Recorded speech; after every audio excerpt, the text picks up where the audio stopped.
Во јануари, градоначалникот на Њујорк Мајкл Блумберг се предомисли. Ја повлече предходно дадената поддршка за одлуката на администрацијата на Обама на водните заговарачи на нападите од 11 септември да бидат судени во цивилен суд. Блумберг вели, такви судски постапки градот би го чинеле стотици милиони долари додадени на трошоците за обезбедување.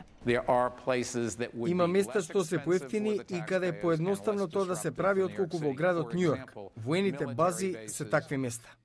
Републиканците во Конгресот исто така се против цивилни судски постапки во случаи на тероризам.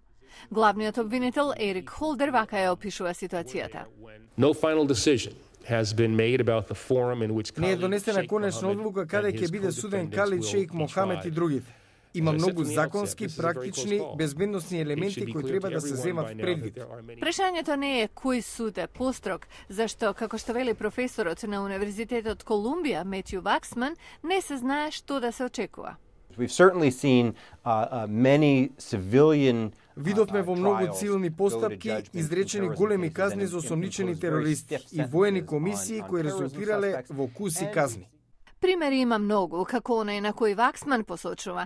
9-месечна условна казна изречена на австралиецот Дейвид Хикс од Американски трибунал наспроти 20-годишна казна за така наречениот американски талебанец Џон Вокер Линд од цивилен суд, а обајцата уапсени во Авганистан каде му се приклучиле на Талебан.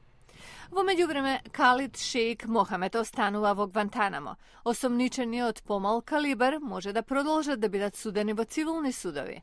За постигнување единствен став, ке треба да се почека.